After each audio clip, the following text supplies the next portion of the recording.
Hello, I am Baroness Camilla de la Reynarde of the Barony of the Flame in the Middle Kingdom. I was going to teach 16th century hand knitting at Penzic, like I usually do, but this year is different. This year we're doing these things remotely, so I decided to kind of focus on stockings, just stockings, since the other class would just be too long and unwieldy for this format.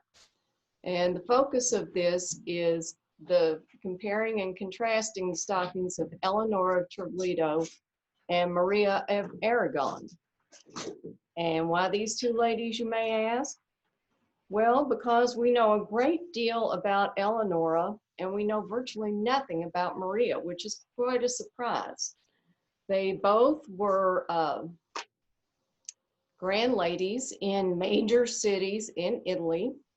Eleanora was the Grand Duchess of Tuscany. She lived in Florence primarily. Maria was lived in Milan, and she was married to the Duke of Montalto, Fernando de Aragona. They died in the same decade. Eleanora died in 1562 during a malaria outbreak. She was buried so hastily that her dress wasn't laced properly and one of her stockings was inside out. And Maria died in 1568. Yeah, 1568 at the age of 65. So they lived on the same peninsula at the same time. Maria died when she was about 20 years older than Eleanora. Eleanora died in her mid-40s. Maria died in her mid-60s. And they both had health issues. Eleanora, like I said, possibly had tuberculosis and probably died of malaria. Maria of Aragona was not as fortunate to die of something that nice. She died probably of cancer brought on by HPV, human papillomavirus, and syphilis. She was embalmed and several syphilitic sores and ulcers were found on her mummy. So even though they were both very well off women, they did not have a happy medical life. But they did have good stockings, and that's what brings us here today. Now, people think, oh, when I first started teaching any variation of this class, people thought, oh, hand knitting isn't period, end of story. Well, they're wrong. And then it evolved to, well, yeah, knitting may be period, but this part of it isn't. And now we're getting into the technicalities. But we do know that the knitted stockings existed for quite a while, and we have artwork, artifacts, and household records to back this up.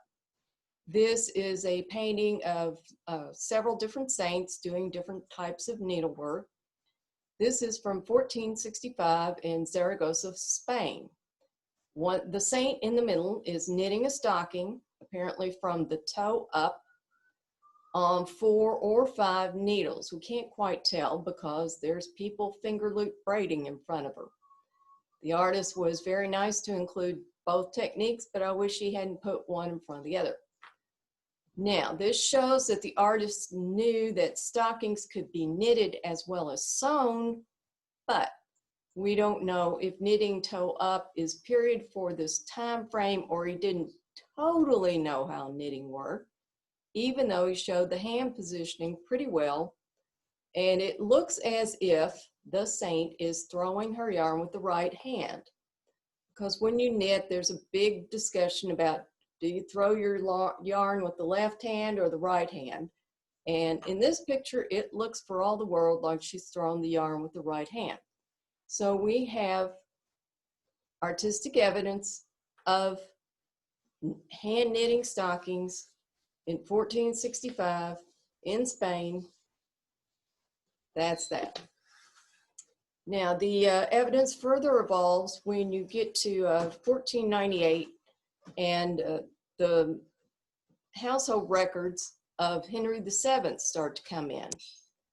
And we can see that in 1498, Henry VII's household records, which are mentioned in the Tudor Child, that's where I got this information, mention that Henry VII, as a child of 7, received 2 pairs of long knit black hose that cost 4 shillings to make. Now, these were probably wool since they're made for a child. Remember, at this point, Henry was a second son. So a 7-year-old second son, he's going to get wool stockings. And they probably went for wool knit stockings even over sewn hosen because they stretch. They're going to grow with the child up to a point. And the coexistence of knitted stockings and sewn stockings lasted for a long time. I was fortunate enough to attend a seminar where a gentleman was talking about what you pack to bring to the new world. Shirts and cuffs and collars, and they mentioned specifically in the Virginias that it was not uncommon for men to wear sewn hosen or knit hosen. They still coexisted even as the East Coast was starting to be settled, Massachusetts to Virginia, thereabouts. So Henry VII as a child has stockings, knit for him at age 7. 1502, Henry's now 11. He receives 12 pairs of knitted stockings. He must have been hard on them. So now we finally see Maria's stockings. These were buried with her in 1568 in San Domenico, Maggiore in Naples, Italy. This is the most popular picture of these stockings that you will find. Indeed, it may be the only picture that you will find. You will see this bopping around many Pinterest websites. And what do you see and what don't you see here? First of all, you don't see any ribbing up here at the cast-on edge. You see what looks like a turned edge, because if you knit twice the depth of the hem that you want, and then and don't decrease, and then turn it up and knit through the cast-on into the working stitch, you instantly create a folded hem. You don't have to wait till you're done and then turn it over and laboriously stitch it into place. Remember, if this is just a knit edge without anything done to it, it's going to curl. There are extant pieces that are 400 years old, and if they don't have ribbing or some sort of edge treatment, they still curl. After 400 years of gravity, they still curl. Now, Maria's stockings do have a little bit of purl stitch on them. Purl stitch seems to be a 16th century development that's first really definitively seen in a preserved artifact in the Dresden trunk hose of the 1550s. But even though they had the purl stitch and knew how to use it for decorative purposes, they did not have ribbing. The first documented use of a garment with ribbing is a pair of boot hose from the Victorian Albert Museum. I was fortunate enough to see them in person in very late February, just before everything happened. And they have a ribbed knee area. However, the ribbing is not what we think of as knit 1, purl 1, knit 2, purl 2. It's knit 5, purl 4, something like that. And this close to them with a magnifier, so trust me. So they had the purl stitch as early as the 1550s, but they didn't know how to turn it into ribbing. The first documented use of knit 2, purl 2 ribbing is in the Gunnister Man pouch. This was an unfortunate young man who may have been a merchant, and he was apparently mugged and rolled into a peat bog. He had a knitted hat, basically a Monmouth cap. He had some knitted swatches. He had some, he was wearing a pair of knitted stockings with no ribbing on them, and with the world's worst repair job on the feet. And he had a knitted pouch with knit to, purl to ribbing at the top. That's the first documented use of knit to, purl to ribbing. It had coins in it from 1690. End of story. So we see stockings that probably have a knit purl alternating every other row, you know, to create a false seam down here. And then we have knit purl accents here to accent the clock area. This is an old school hosiery term, clock. And then there's a seam here, believe it or not. These are yellow silk. The gauge is totally unknown. Very few people think to include that kind of information with this sort of artifact. Here's a better view of the ankle area with the clock detail. Now you'll see which way things are knitted here with this next slide. But you can see these stockings still look somewhat yellowish. Colors come and go in the grave, as we all know. Now this is from Richard Rutt's History of Hand Knitting. Oh, and I forgot to mention, this picture, as far as I can tell, is only found in this book, Moda a Firenze. The author, Roberta Orsi Landini, has written 2 books. One's about Cosimo, one's about Eleanora. They are the books for Italian Ren. So that is the only place I was able to find this picture. These are the only 2 pictures of these stockings that I've been able to find. And you think a woman as well known as Maria was in her time, because she was famous for hosting salons of intellectuals in Milan, we know nothing about her. I couldn't even find a portrait that was attributed to her during the right time frame. There's one portrait, might be her, might be her sister. We don't know. But this is the knit purl area, excuse me, that is visible here. Like I said, this is from Richard Rutt's History of Hand Knitting. So as you can see, the stitch is split about here. This may have been put on a separate needle. I have not attempted to do this particular method yet, so I can't tell you quite how everything flows. But it goes down to here. This is seamed. This is looking up from the sole of the foot. So it's seamed here together. It's seamed here together. These stitches are picked up and knit into here with the decrease. So that's where you get the knit purl.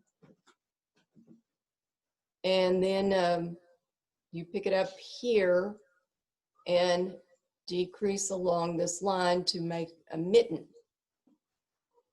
So this is from Rutt's History of Hand Knitting, and it's comparing and contrasting with sewn cloth hosen right next to it. Now this is important because, like I said, sewn cloth hosen coexisted with knitted stockings for a very long time.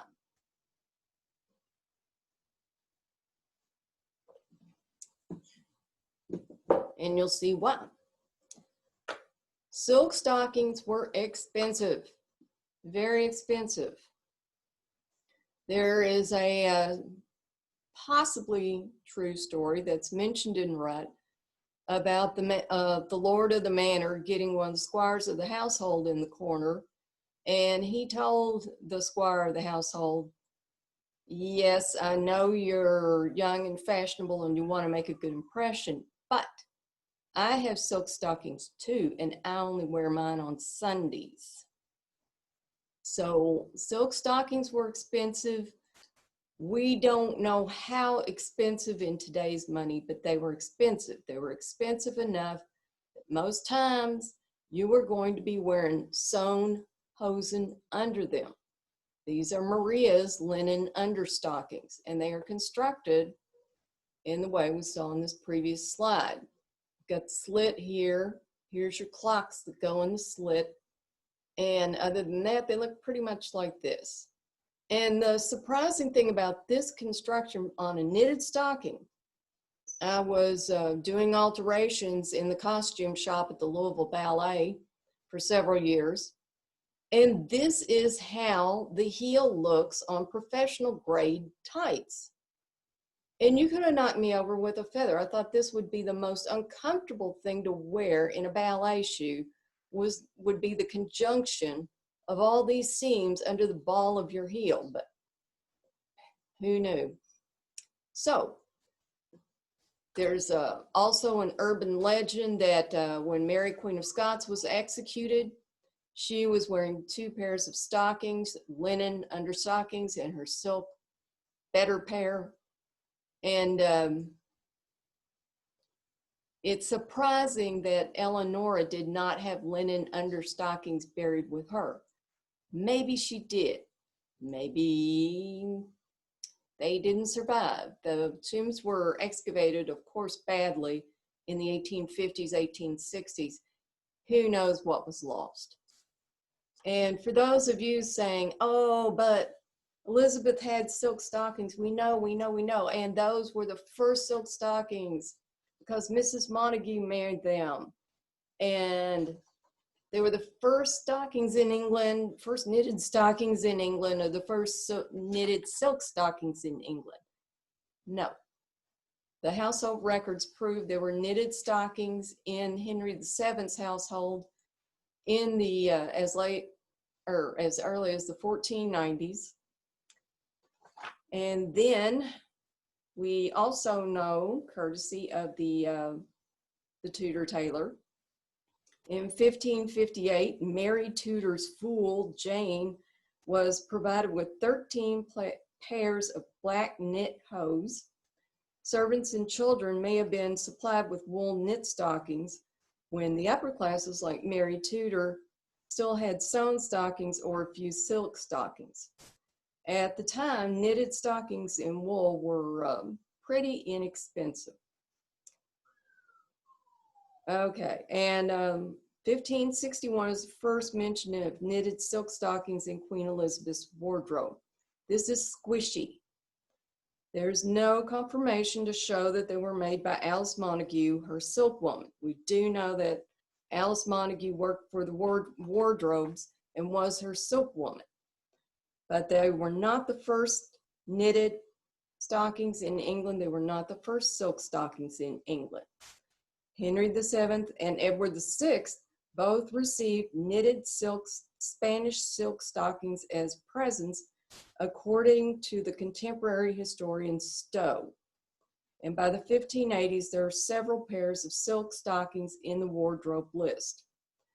So anytime you hear a story that sounds like it could have been written by the Chamber of Commerce to build a festival around, watch out. It's probably not entirely accurate.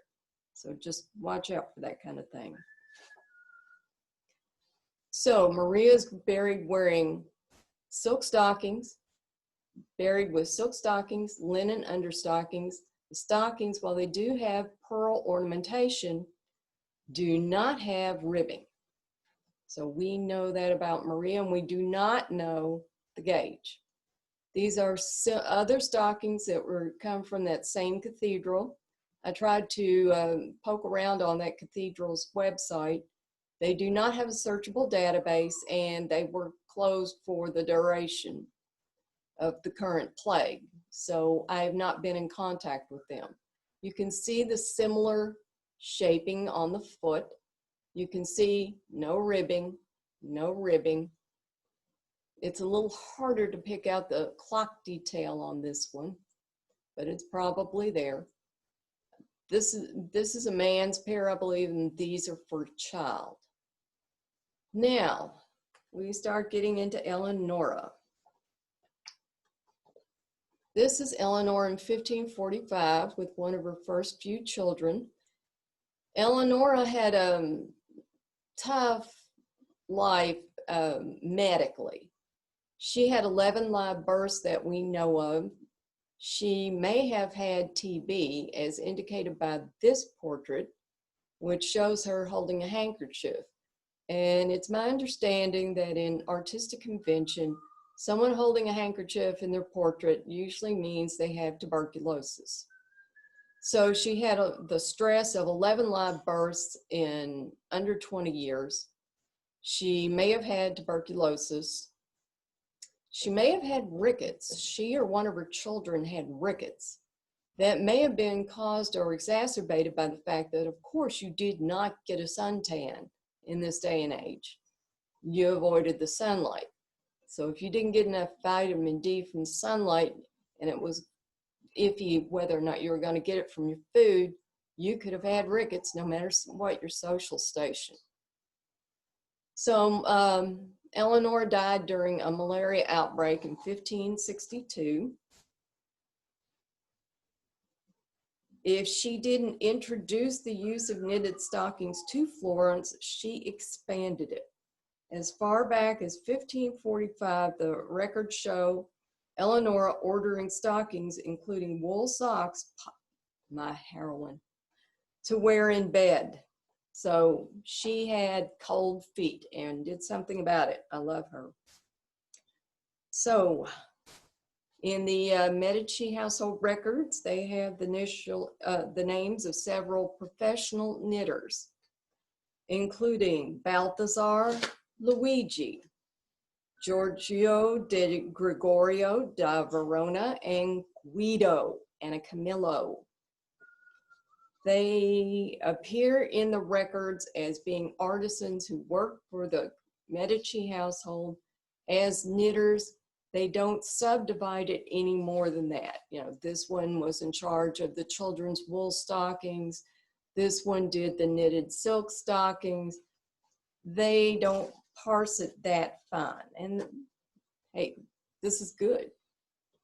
Now, while it's clear that Eleanor likes silk stockings and wool stockings, Cosimo was a bit of a harder sell. Cosimo, where is it here? Cosimo had knitted stockings, but judging by the records in the Guardarobia Medicia, he preferred cloth stockings. Most men's stockings at this time in this century had to be at least over the knee, if not thigh high, to meet some of the shorter upper stocks.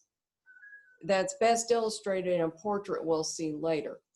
Now remember, the terminology on upper stocks and nether stocks and trunk hose and stockings and stocks are kind of squishy and subject to interpretation, so it may or may not be, it's not codified. It's not codified. So here are Eleanor's stockings before conservation. As you can see, the ball of the foot is gone. This part is kind of shredded. Several other areas are gone. The heel is gone. The ball of the foot's gone. These are originally crimson. She is recorded as having several pairs of crimson stockings and one or two pair of white. So she went in for color in a big way. The knit purl patterns are evident even at this magnification and this level of conservation. This is a detail of the cuff of the stocking, and I will go get mine.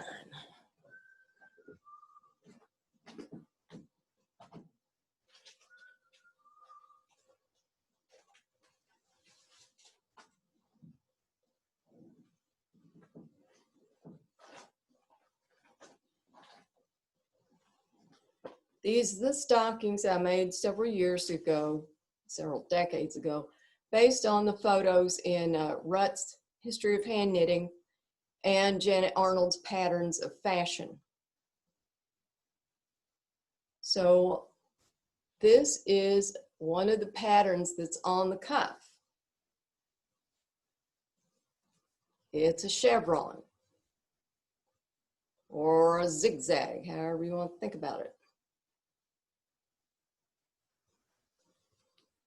Now, at the time, I did not have access to this quality of photo, So I highlighted the chevron with eyelet stitch.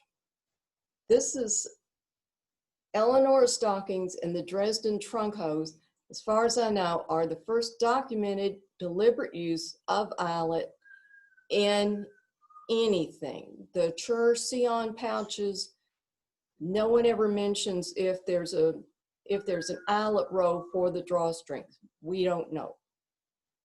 And there's been no better updated archaeological work on the chevron pouches since the Brigida Schmedding book was published in 1972 that I'm aware of. So we have the chevron. I accented mine with eyelet, apparently incorrectly. So you've got knit purl, chevron in purl, framed by knit stitches, and then bound by purl stitches. Now this is maybe the back of this part of it. This is the middle band here. It's a lozenge with eyelets. Like I said, deliberate use of eyelets created by yarn over and then a decrease. That's another thing. We don't know their decrease method, if it was a simple knit two together, and if so, if it was a left slanting or right slanting. Sometimes you can look at the artifact and tell, and sometimes you can't. But we can't quite tell here because this is on the purl side, but you can see the knitted frame around the purl of the lozenge. This is the foot before conservation, so we see this in detail. How the ball of the foot is gone and the heel is gone. These are just weights to hold the stocking down. Now, I was fortunate enough to go to a Janet Arnold Memorial Seminar in Florence in 2008, and we went to the Pitti and we went to the Uffizi, and it was great. And I was fortunate enough to see the stockings this close and Eleanor's burial dress this close. And somewhere between touching and gory when you see the skirt hem, because you can see the imprint of her toes. So it's somewhere between touching and gory that you can actually see that. But when we look at these, this is before conservation, we see some of the decorative vertical bands heading for the decrease. If there's the clock that we saw in Maria's, it's not as pronounced, which is why I didn't do it that way. Well, I had two reasons actually. This is the foot after conservation. They've stabilized it with some illusion netting in all the shredded areas, cleaned it as much as you can, and you can see the clock area a little bit better. It's not, you know, it's not magnified by any stretch of the imagination, but it's better than it was. So you can see the outline of the clock. So the structure is basically the same. I didn't use that. I used a Dutch heel, which turns that angle right there at the bottom. It doesn't run under to meet in the ball of the heel. I did not want to walk on that. This is a detail of the knit purl row area that you see here. So they knew what we would now call a welt. A welt is when you knit 2 or 3 rows and then purl 2 or 3 rows. And when you do it that way, horizontally instead of vertically, it still acts as a type of ribbing in that your edge doesn't curl. But they didn't do that on stockings either. I'm not sure why. So we have the knit purl rows. It looks like knit 2, purl 2 rows, and bordered by knit stitches next to a faux seam element next to something else. probably the seed stitch. So I think this is upside down because the V's of the knit stitches are running that way. So it looks like it's a double seed stitch on here. So it's like purl, purl, knit, knit, purl, purl, vertically, of course. And when you, I think I did it single. I don't know if you can see the detail there, but I did it as single seed stitch, not double seed stitch.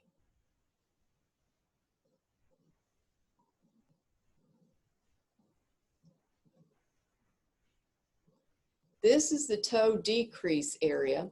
So you can see they used a left slanting decrease here. And it looks like it's just meant to run into that line there. And you can tell this is obviously before conservation because that top of the foot area is gone. Looks like we've got some holes here, loose threads. So you see the knit purl rows here, the knit purl rows, seed stitch or knit purl alternating rows. They're forming some sort of false seam.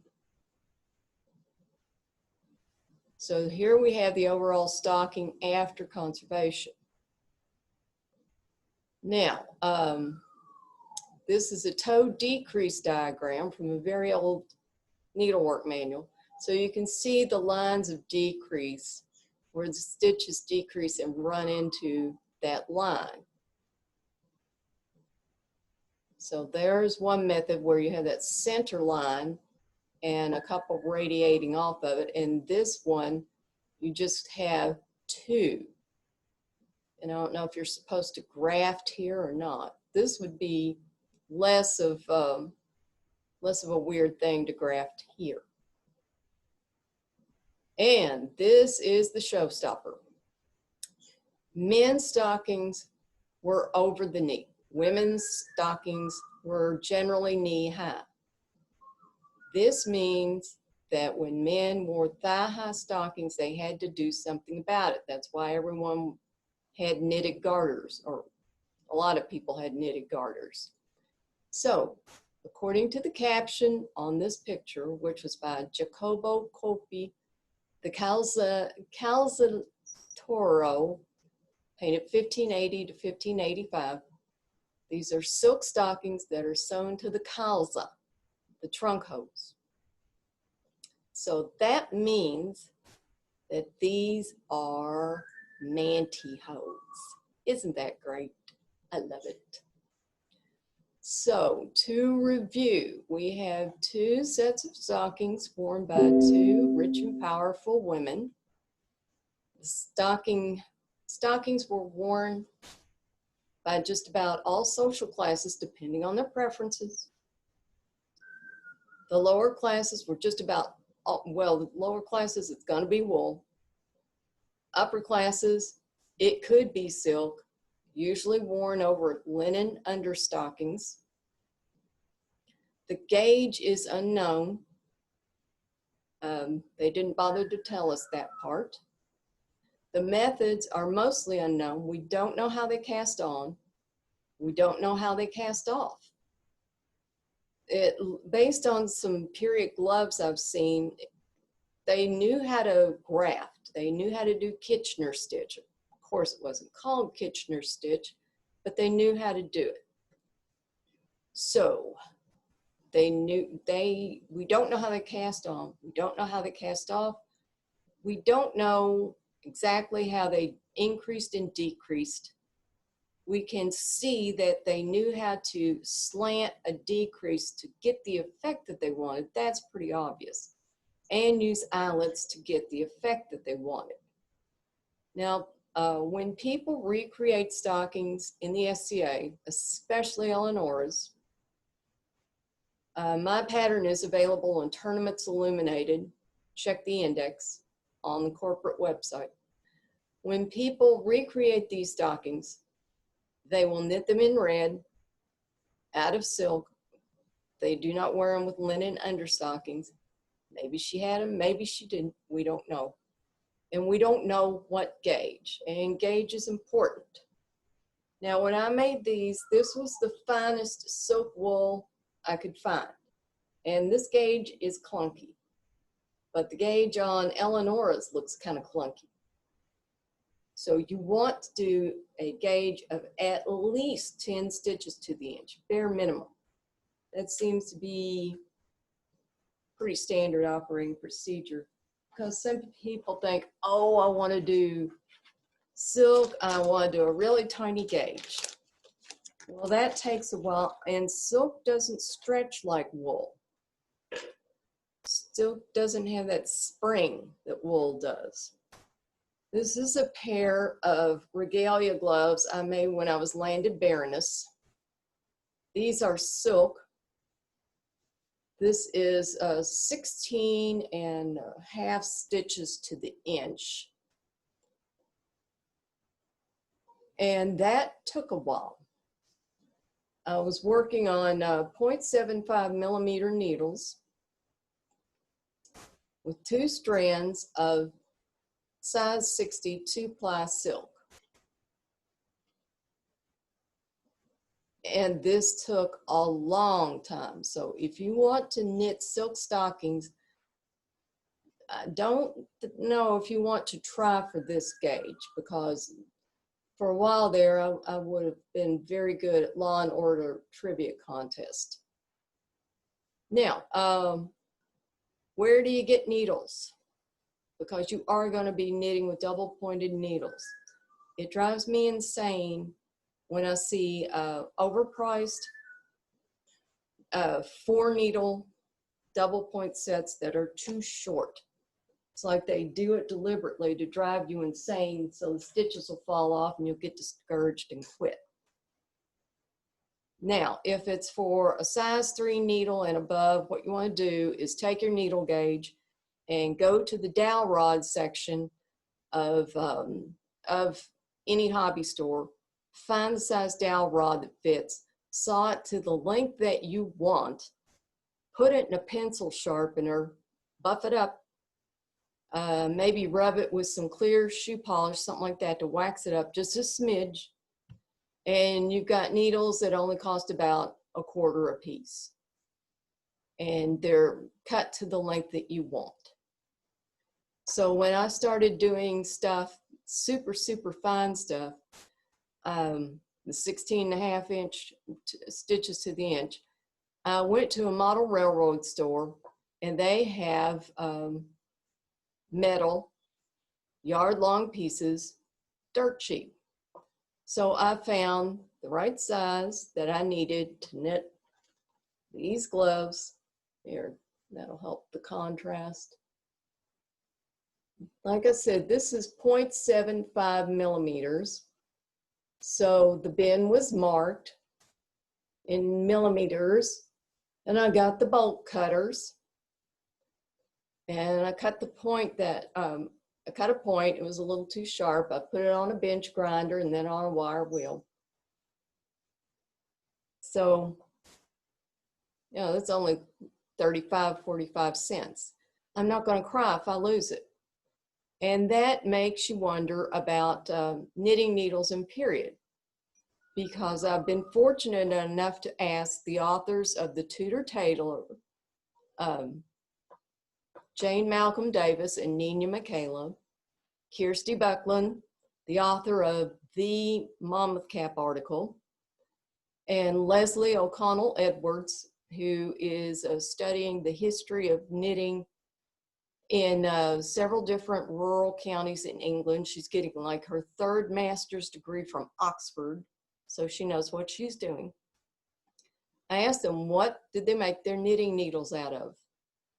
And all these learned ladies with all their decades of study said, we don't know.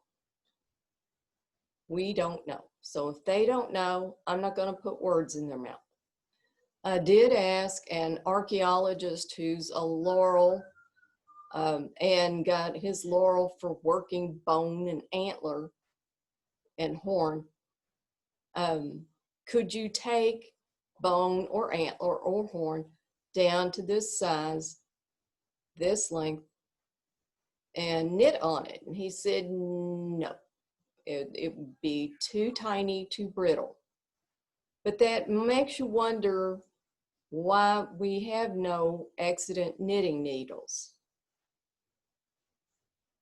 If you drop this mild steel into a muddy road, in about 6 months, it might be a rust stain. If you can get wood down this fine or even half this fine, you drop it in a muddy road and in 6 months it's compost, it's gone.